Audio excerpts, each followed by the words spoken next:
இது இப்ப கேட்டுக்கிட்டு இருக்கிற நீங்க ஒரு நிமிஷம் கற்பனை செஞ்சு பாருங்க. நீங்க ஒரு மருத்துவமனையோட தீக்காய சிகிச்சை பிரிவுல அனுமதிக்கப்பட்டிருக்கீங்க. ம். ரொம்ப ஒரு மோசமான சூழ்நிலை. ஆமா, கடுமையான, உடலையே உருக்குற ஒரு வலி.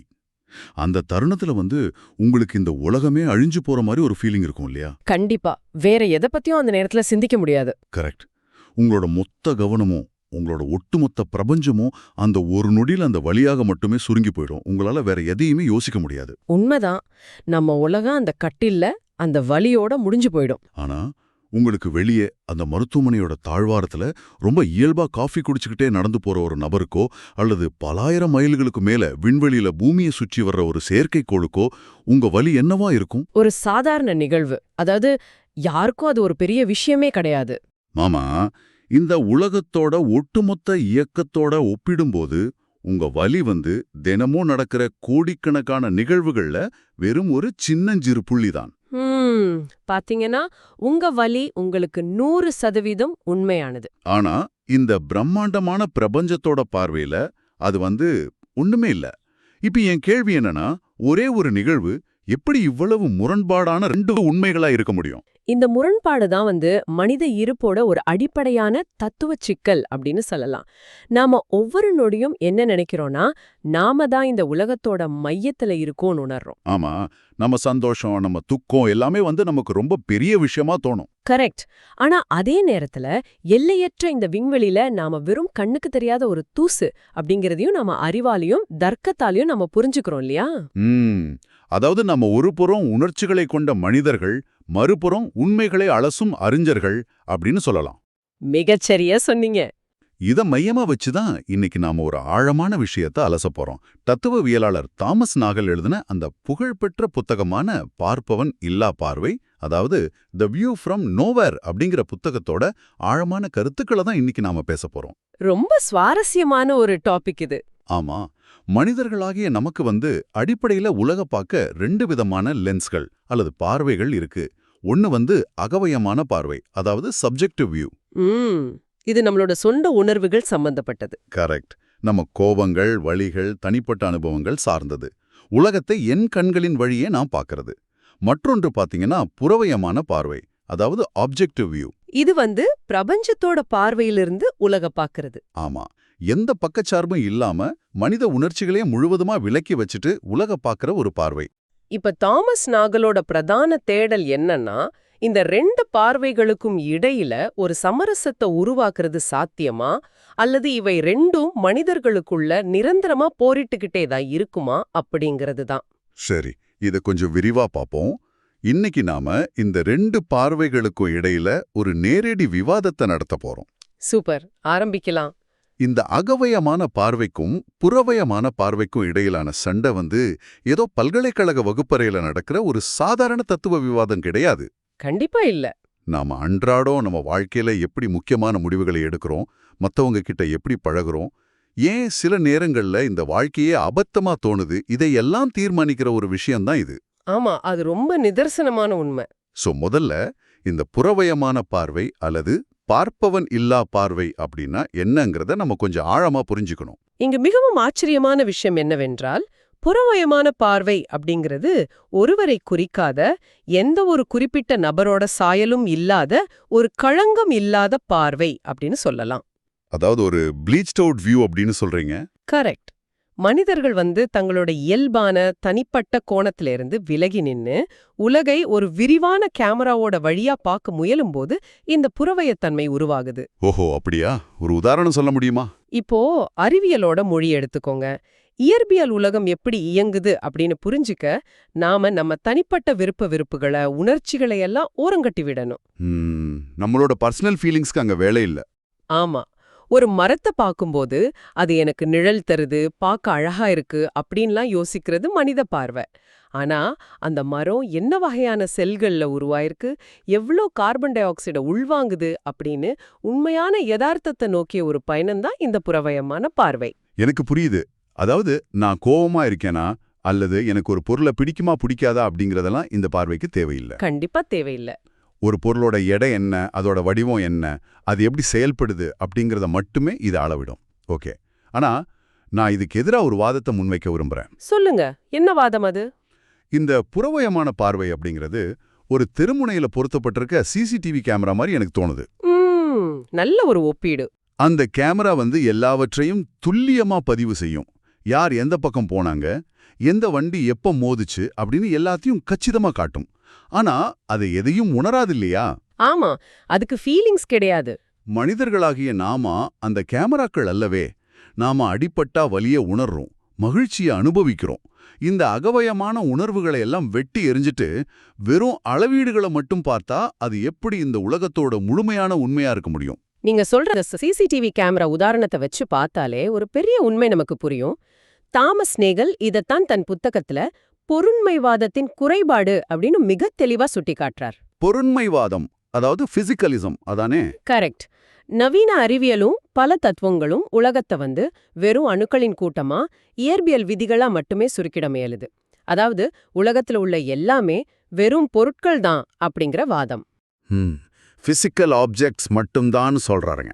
ஆமா. ஆனா உலகத்தை வெறும் அணுக்களோட சேர்க்கையா மட்டும் பார்த்தா மனிதர்களுக்குள்ள உணர்வு, அதாவது கான்ஷியஸ்னஸ் அப்படிங்கிற ஒண்ணு எப்படி உருவாகுது அப்படின்னு விளக்கவே முடியாது. அது உண்மைதான். கேமராவுல பிளாஸ்டிக் இருக்கு, வயர்கள் இருக்கு.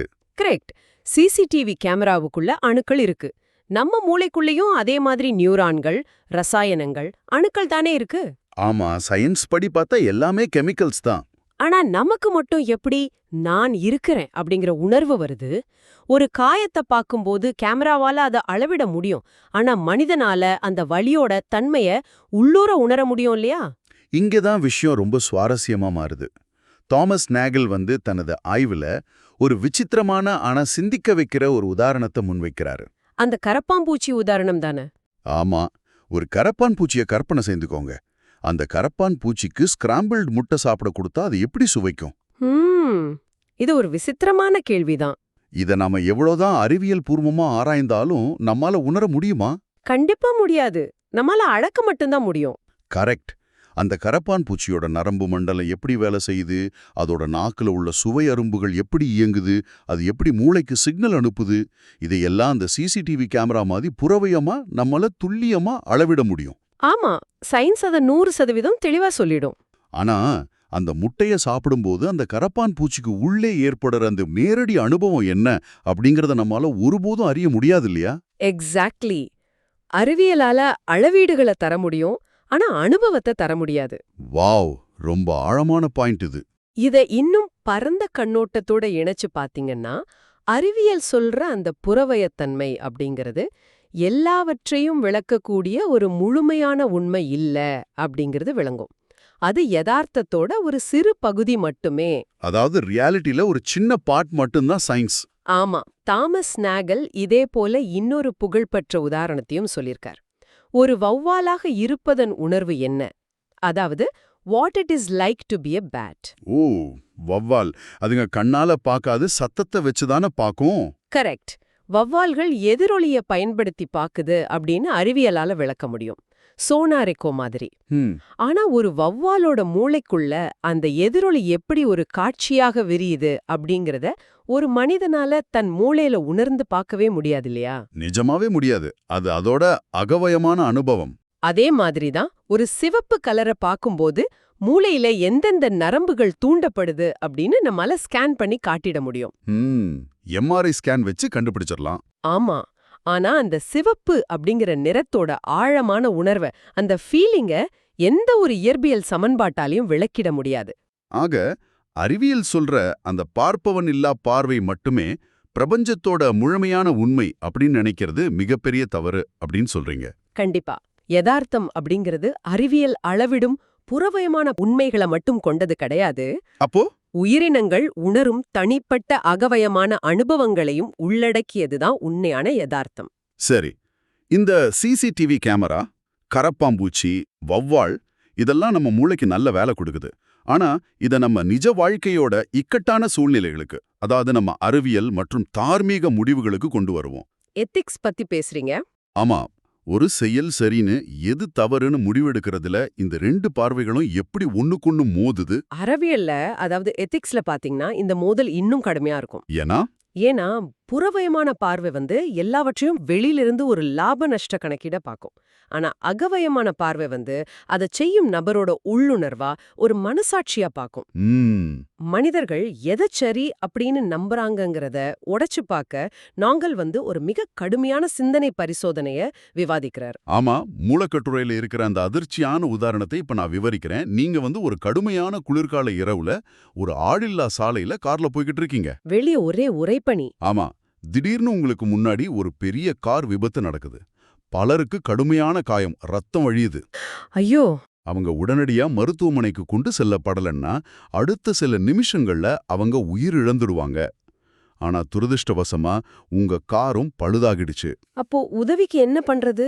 நீங்க உதவி தேடி பக்கத்துல இருக்கிற ஒரு தனிமையான வீட்டுக்கு ஓடுறீங்க. அங்கே ஒரு வயசான பாட்டி தன் சிறு பேத்தியோட தனியா இருக்காங்க. அந்த பாட்டிக்கு காதும் சரியா கேட்காது. நீங்க பதற்றத்துல சொல்ற எந்த அவசரமும் அவங்களுக்கு புரியல. ஆனா அந்த வீட்டின் வாசல்ல ஒரு கார் நிக்குது.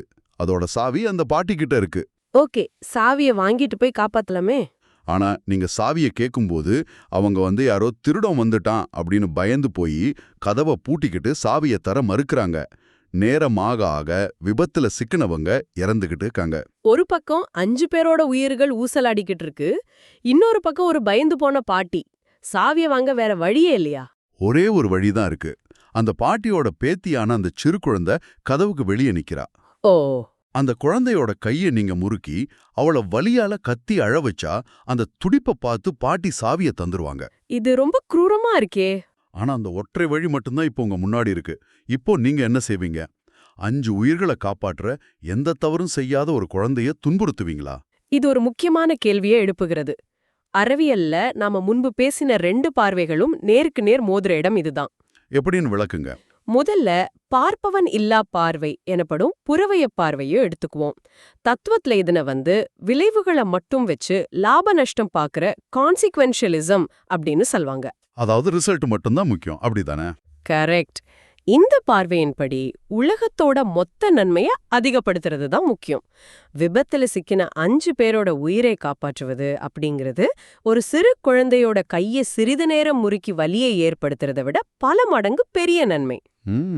மேத்ஸ் படி பார்த்தா 5ங்கிறது 1 விட பெருசு. ஆமா, ஒரு உயிரை காப்பாற்றவே ஒரு வலியை தரலாம் அப்படின்னா 5 உயிர்களுக்கு கேட்கவே வேண்டாம்.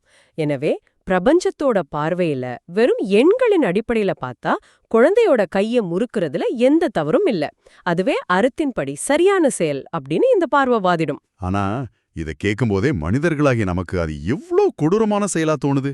அந்த குழந்தை எந்த தவறும் செய்யாத ஒரு நிரபராதி இல்லையா? கண்டிப்பா, அது நம்ம மனசாட்சிக்கு உறுத்தும். அகவய பார்வையில, அதாவது நான் அப்படிங்கிற நிலையிலிருந்து முடிவெடுக்கும்போது என் உள்ளுணர்வு இதற்கு கடுமையா மறுப்பு தெரிவிக்குது.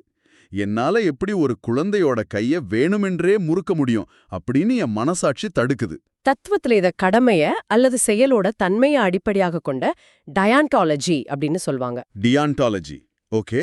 பல உயிர்களை காப்பாற்ற வேண்டும் அப்படிங்கிறது எவ்வளவு முக்கியமோ அதைவிட முக்கியம் ஒரு நிரபராதியான குழந்தைக்கு நானே ஏன் கைகளால ஏன் நோக்கத்தோட தீங்கு செய்யக்கூடாது அப்படிங்கிறது தான்.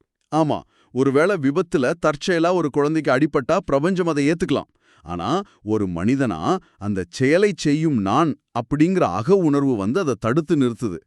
எண்களை வச்சு மட்டுமே ஒரு செயலோட அறத்தை நாம முடிவு செஞ்சிட முடியாது. எக்ஸாக்ட்லி. அறிவியல்ல நாம வெறும் எண்களை கணக்கிடும் இயந்திரங்கள் கிடையாது அப்படிங்கறத இந்த சோதனை உணர்த்துது. உண்மைதான். ஒரு செயலை செய்வதன் நோக்கம் என்ன, அந்த செயலை செய்யும் போது நமக்கு ஏற்படுற அகவயமான தயக்கம் என்ன அப்படிங்கறதுல தான் உண்மையான மனித நேயமும் அடங்கியிருக்கு. கேமரா எண்களை பார்க்கும், ஆனா மனிதன் மனசாட்சிய பார்ப்பான். கரெக்ட். புறவாய பார்வை அப்படிங்கிறது ஒரு சிசிடிவி கேமரா போல எண்களை மட்டுமே பார்க்கும். ஆனா அகவயமான பார்வை தான் நான் யார், என் செயல்கள் என் மனசாட்சிக்கு எப்படி பதிலளிக்குது அப்படின்னு கேட்கும். அப்போ தாமஸ் நகல் இதுல எதை சரின்னு சொல்றார்? தாமஸ் நாகல் இந்த இடத்துல இதுதான் சரி இதுதான் தவறு அப்படின்னு ஒரு தீர்ப்பை வழங்கவே இல்லை. ஓ, அப்படியா? ஆமா, மாறாக மனிதர்களாகிய நாம இந்த ரெண்டு பார்வைகளுக்கும் இடையில உள்ள முரண்பட்டுல தான் வாழ்ந்துகிட்டு இருக்கோம் அப்படிங்கறத நம்ம உணர்ந்து செயல்படணும் அப்படின்னு வலியுறுத்துறார். நம்ம கணக்குகளையும் பார்க்கணும், அதே சமயம் நம்மளோட மனிதத்தன்மையும் இழக்கக்கூடாது. அந்த குழந்தையோட உதாரணத்துல மனிதர்களோட வலிக்கும் நம்ம தனிப்பட்ட அக உணர்வுகளுக்கும் எவ்வளவு முக்கியத்துவம் இருக்கு அப்படின்னு பார்த்தோம். ஆனா அப்படியே இந்த விவாதத்தை வேற ஒரு தளத்துக்கு நகர்த்துவோம். சரி, சொல்லுங்க. இதே பிரபஞ்சத்தோட பார்வையில சற்று பின்னோக்கி சென்று பார்த்தா இவ்ளோ போராடுற நம்ம ஒட்டுமொத்த மனித வாழ்க்கையுமே ஒரு சின்ன புள்ளிக்குள்ள அடங்கிடுது. மனித ஆயுளோட அர்த்தம் என்ன அப்படிங்கிற கேள்வி இங்க இயல்பாகவே எழும் இல்லையா? கண்டிப்பா. இது ரொம்ப ஆழமான ஒரு இருத்தலியல் கேள்வி. நாகல் தனது புத்தகத்தோட இறுதி பகுதிகள்ல வாழ்க்கையோட அபத்தம் பத்தி பேசுறார். எனக்கும் பல நேரங்கள்ல தோன்ற ஒரு விஷயம்தான் இது. என்ன தோணும் உங்களுக்கு? கோடிக்கணக்கான வருடங்கள் பழமையான இந்த பிரபஞ்சத்துல நம்மளோட ஆயுள் வெறும் 80 அல்லது 90 வருஷங்கள் மட்டுமே. பிரபஞ்சத்தோட கடிகாரத்துல இது ஒரு நொடிக்கும் குறைவான நேரம் தானே. ஆமா, ஒரு சின்ன ஃபிளாஷ் மாதிரி தான் நம்ம லைஃப். நான் இந்த பூமியில பிறக்காம போயிருக்கவும் பல கோடி வாய்ப்புகள் இருந்திருக்கு. அப்படி இருக்கையில நம்ம வாழ்க்கைக்கு என்னதான் அர்த்தம்?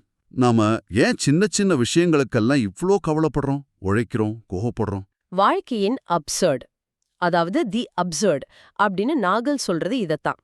நாம இந்த புறவய பார்வையில வெகு தூரம் சென்று நம்மை நாமே பல கோடி மைல்களுக்கு அப்பால இருந்து பார்த்தா, அதாவது ஒரு வேற்று கிரகவாசி பூமிய பாக்குற மாதிரி பார்த்தா. கரெக்ட். அப்படி பார்க்கும்போது நம்ம அன்றாட வாழ்க்கை மிகவும் அப்சர்டாவே தெரியும். நாம தினமும் காலையில அலாரம் வச்சு அவசரமா எந்திரிக்கிறது, ஒரு லோக்கல் கிரிக்கெட் விளையாட்டுல ஜெயிக்கணும்னு கத்துறது, ஆமா, வெயிட் குறைக்கணும்னு டைட் இருக்கிறது, இதெல்லாமே பிரபஞ்ச அளவுல எந்த ஒரு தாக்கத்தையும் ஏற்படுத்த போறது கிடையாது. அடுத்த சில 1000 வருடங்கள்ல நாம இருந்ததற்கான சுவடே இல்லாம போகலாம். இத கேட்கவே ஒரு மாதிரி இருக்கே. அப்படி பார்க்கும்போது நம்ம அன்றாட ஓட்டை எல்லாமே அர்த்தமற்றவையா தோணும். இதுதான் அறிவியலும் புறவய பார்வையும் நமக்கு தரும் சுமை. ஆனா அதுக்காக நாம எல்லாத்தையும் விட்டுட்டு வாழ்க்கையை துறந்துடணுமா? நாகல் கண்டிப்பாக கூடாது அப்படின்னு சொல்றார். அது எப்படி? எல்லாம் அபத்தம், 1000 வருடங்கள்ல நாம யாருக்கும் நினைவு இருக்க போவதில்லை அப்படின்னு தெளிவா தெரிஞ்ச பிறகும் எப்படி அதே ஈடுபாட்டோட அந்த வாழ்க்கையை வாழறது? அதுதான் மனித மனதோட விசித்திரம். உலகத்தோட அபத்தத்தை உணரும் திறன் நமக்கு இருக்கு, ஆனா அதே சமயம் அந்த உலகத்துக்குள்ள ஈடுபாட்டோட வாழும் அகவயமான திறனும் நமக்கு இருக்கு. அதாவது மீனிங்லெஸ் உலகத்துல நாமளே ஒரு மீனிங்கை உருவாக்குறோமா? எக்ஸாக்ட்லி. வாழ்க்கையோட அர்த்தம் அப்படிங்கிறது பிரபஞ்சம் நமக்கு தருவது கிடையாது, நாம நமக்குள் உருவாக்கிக் கொள்வது. இந்த 2 பார்வைகளையும் நம்ம அன்றாட வாழ்வுல ஒரு உளவியல் கருவியாகவே, ஒரு டூல் மாதிரி நம்ம பயன்படுத்தலாம். இது நடைமுறைக்கு உபயோகமா தெரியுது. அதாவது ஒரு பெரிய பிரச்சனை வரும்போது நாம எப்படி யோசிக்கணும் அப்படின்னு ஒரு டிப்ஸ் மாதிரி சொல்லுங்களா? கண்டிப்பா. இப்போ அலுவலகத்துல ஒரு பெரிய தோல்வியோ, தொழில் நஷ்டமோ அல்லது ஒரு அவமானமோ நேரும்போது நம்ம மிகுந்த மன அழுத்தத்திற்கு ஆளாவோம் இல்லையா? ஆமா, உலகமே முடிஞ்சிடுச்சு அப்படின்னு தோணும். அந்த நேரங்கள்ல நம்மளோட குறுகிய அகவய பார்வையிலிருந்து வெளியேறி பார்ப்பவன் இல்லா பார்வைய பயன்படுத்தணும். ஜூம் அவுட் பண்ணி பார்க்கணும். ஆமா. பல கோடி நட்சத்திரங்களை கொண்ட இந்த பிரபஞ்சத்துல 100 வருஷங்களுக்கு பின்னாடி திரும்பி பார்த்தா, என் அலுவலகத்துல நடந்த இந்த சிறு தோல்வி ஒரு பெரிய விஷயமா அப்படின்னு தூரத்துல இருந்து நம்மையே பார்க்கணும். அடா, அப்படி பார்க்கும்போது அந்த பிரச்சனை பிரபஞ்ச அளவில ஒண்ணுமே இல்ல அப்படின்னு நாம உணர்வோம். அபத்தமே ஒரு வகையில நமக்கு மிகப்பெரிய சுதந்திரத்தையும் நிம்மதியையும் தருது. நம்ம கவலைகள் எல்லாம் கரைஞ்சு போயிடும். இது ரொம்ப பிராக்டிக்கலான அட்வைஸ். அப்போ சந்தோஷமான நேரங்கள்ல என்ன பண்றது? சந்தோஷமான தருணங்கள் வரும்போது இந்த லென்ஸ் அப்படியே மாத்திடணும். எப்படி? கேமராவை ஆஃப் பண்ணிடணுமா? கரெக்ட். உங்க குழந்தை கூட விளையாடும் போதோ, விருப்பமான ஒரு இசைய கேட்கும் போதோ, பிரபஞ்ச அளவில இது வெறும் ரசாயன மாற்றம், இதற்கெல்லாம் என்ன அர்த்தம் அப்படின்னு சிசிடிவி கேமரா மாதிரி பார்க்கக்கூடாது. அந்த நேரத்துல அப்ஜெக்டிவ் வியூ தேவையில்ல. ஆமா. அந்த தருணங்கள்ல பிரபஞ்சத்தோட அளவுகோலை மறந்துட்டு உங்களோட தனிப்பட்ட மனித பார்வையில முழுமையா மூழ்கி விடணும். அந்த ஈடுபாட்டுல தான் வாழ்க்கையோட உண்மையான சுவை அடங்கியிருக்கு. கஷ்டமான நேரங்கள்ல கேமராவா மாறி நம்மையே தூரத்திலிருந்து பார்க்கறது, சந்தோஷமான நேரங்கள்ல கேமராவை ஆஃப் பண்ணிட்டு அகவயமான மனிதனா வாழ்றது, இது ஒரு மிகச்சிறந்த வாழ்க்கை முறை. உண்மையாவே இது ஒரு பியூட்டிஃபுல் கான்செப்ட். இதெல்லாமே சரி, இதோட உண்மையான அர்த்தம் என்ன? தாமஸ் நாகல் இவ்வளவு பெரிய விவாதத்தின் மூலம் நமக்கு சொல்ல வரும் இறுதியான செய்தி என்ன? நாம வெறும் அகவயமான உணர்ச்சிகளின் குவியலா அல்லது புறவயமான உண்மைகளை தேடும் அறிவியலாளர்களா? நாம ரெண்டும் தான். நாம அகவயமானவர்கள், அதே சமயம் நம்மையும் தாண்டிய உண்மைகளை அறிய துடிப்பவர்கள். இது ஒரு குறைபாடோ அல்லது தீர்க்க வேண்டிய பிரச்சனையும் கிடையாது. அப்ப இதுதான் நம்ம நேச்சரா? ஆமா, இந்த ரெண்டு பார்வைகளுக்கும் இடையில நடக்கிற தொடர்ச்சியான இழுபறி தான் மனித வாழ்க்கையோட சாராம்சம். புறவயமான அறிவியல் உலகத்தை விளக்குது, அது நமக்கு தொழில்நுட்பத்தையும் பிரபஞ்சத்தோட விதிகளையும் தருது. ம். ஆனா அகவயமான உணர்வு தான் அந்த உலக மனிதர்களுக்கு வாழத் தகுந்ததாக மாற்றுது. ஒன்றை அழிச்சு மற்றொன்றை நிலைநிறுத்த முடியாது. ரெண்டையும் சமநிலையில அதோட முரண்பாடுகளோட ஏத்துக்க பழகுறதுதான் உண்மையான அறிவு. இன்னைக்கு நாம பல ஆழமான தளங்கள்ல பயணிச்சிட்டோம். புறவய பார்வையோட எல்லைகள் என்ன, கேமராக்களால உணர முடியாத மனித மனதோட ரகசியங்கள் என்ன, குழந்தையோட கைய முறுக்குவதா வேண்டாமா அப்படிங்கிற தார்மீக போராட்டத்துல உள்ள சிக்கல் என்ன. ஆமா, அப்புறம் பிரபஞ்சத்தின் அபத்தத்துல நம்ம அன்றாட வாழ்வின் அர்த்தம் என்ன அப்படின்னு விரிவாக பார்த்திருக்கோம். கண்டிப்பா. இந்த அலசலை முடிப்பதற்கு முன் உங்களை நோக்கி ஒரு சிந்தனையே, ஒரு சவாலான கேள்வியை நான் வைக்க விரும்புறேன். ம். நாம ஆரம்பத்துல அந்த தீக்காய சிகிச்சை பிரிவு பத்தி பேசணும் இல்லையா? அங்கே அந்த நோயாளியோட வலி எப்படி பிரபஞ்சத்துக்கு ஒண்ணுமே இல்லையோ அதே போலதான் நம்ம மரணமும். ரொம்ப உண்மையான வார்த்தைகள். நம்ம மரணம் அப்படிங்கிறது புறவய பார்வையில பிரபஞ்சத்துக்கு மிக மிக சாதாரணமான ஒரு உயிரியல் நிகழ்வு. ஒரு மரம் சாய்வதைப் போல, ஒரு விண்மீன் அழிவதைப் போல. அது இந்த உலகத்தோட இயக்கத்தை எந்த விதத்திலையும் பாதிக்க போறது கிடையாது. ஆமா, நாளை வழக்கம் போல சூரியன் உதிக்கும், காலம் நகரும். இத நம்ம அறிவாலையும் நாம தெளிவா ஒப்புக்கொள்கிறோம். ஆனாலும் அகவய பார்வையில சிந்திக்கும்போது நான் அப்படிங்கிற ஒண்ணு இல்லாம போறது, என் நினைவுகள், என் ஆசைகள் எல்லாமே ஒட்டுமொத்தமா அழிஞ்சு போறது நமக்கு ஏன் இவ்வளவு மிகப்பெரிய பயத்தையும் பதற்றத்தையும் உருவாக்குது? அதுதான் அந்த முரண்பாடு. நான் அப்படிங்கிற அந்த உணர்வு அழிவது வெறுமொரு ரசாயன பிணைப்பு அறுபடும் சாதாரண நிகழ்வா, அல்லது இந்த உலகத்துக்கே ஏற்படுற ஒரு மிகப்பெரிய இறப்பா? நீங்க எந்த பார்வையில உங்க முடிவை காண போறீங்க அப்படின்னு சிந்திங்க.